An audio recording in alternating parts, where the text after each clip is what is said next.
Yo, hi. Good morning, Beetle. Welcome again. So it's a rest day for me, so I can take a chill out at the park. And as of now, I'm in this Arai Tekri. So you can call it the Banner Hill or the Pan Club Hill. So Tekri basically translates to trail in English, and there's a local name given to a trail out here. So it's a beautiful place. As you can see, it's pretty isolated here. Not much people around. In fact, no people around. And this part of the trail, I guess people seldom come here. And it's more like a wolf's den out here. So I'll be going to the upper section where there is more population out there. So see you in a minute. So why? Vegan after all. I guess it answers a lot of questions. To start with, maybe global food crisis, where every second, every moment, millions of people die out of hunger and scarcity of food. They lack the basic living amenities like water, electricity, due to economic crisis as well. All this adds up, it's a vicious cycle. So, biologically speaking, we are all starch-based eaters. What that means is we thrive on carbs. And yeah, carbs don't make you fat. It's the fat you eat is what the fat you wear. So, carbs are readily available in nature. So, starting with whole grains to refined grains to processed foods as well. But yeah, always go for the whole grains option because that's the best thing you can get from nature. And as the food gets processed, the nutrient value and the nutrient load gets diminished. So yeah, rice, barley, oats, millets, wheat, it's all around us. And that's the best thing that you can thrive on.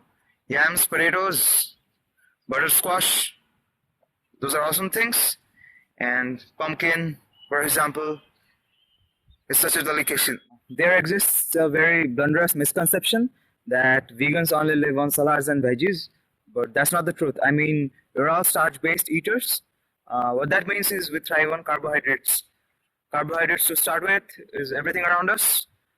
Yams, potatoes, rice, millets, barley, rye, oats, all kinds of whole grain and processed grains as well. So pastas, all kinds of pastas, breads. But yeah, try to limit the processed grains as much as possible because it's not that they make you fat.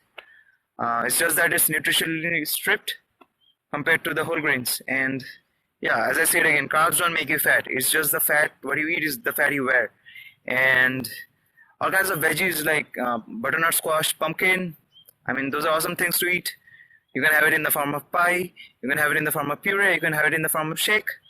So I myself had been a fruitarian mostly. So I eat fruits as a bulk of my diet, and it's awesome actually because it's nutritionally dense and it has got lots of anti-inflammatory substances. So it's a very stupid question, where do you get your protein? Because everything around us has protein, starting with a banana to spinach. In fact, the leafy greens are the richest source of protein around us. And the stupid misconception is we need protein. In fact, we just need the essential amino acids, which is readily available in all plant foods. Uh, and we don't need whole protein, complete protein to build our protein blocks. It's just that we need the essential fundamental requirement of essential amino acids from which our body can transform carbs into protein. Yeah, so as I was saying, we don't need proteins as such. What we need is the essential amino acids and essential fatty acids to build our fats and proteins from. And everything in nature, starting with a leafy green to a banana, to a tomato, to an apple, everything has some to quite a lot of essential amino acids and essential fatty acids.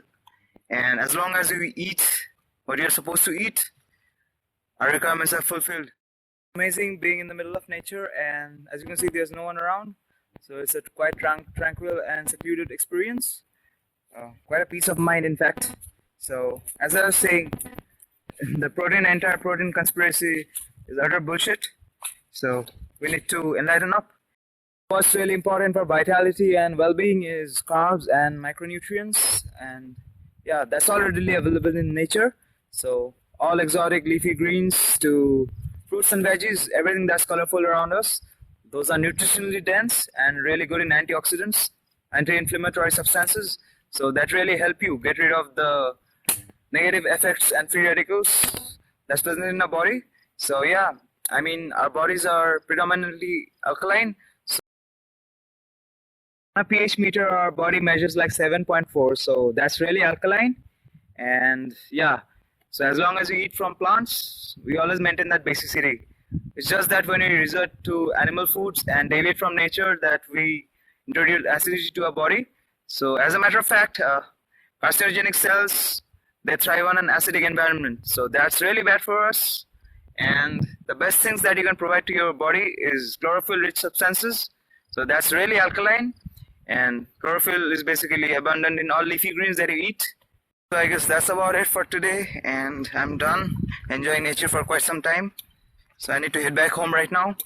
So thank you for watching. Like, comment, subscribe. See you next time, and keep carved up and go vegan.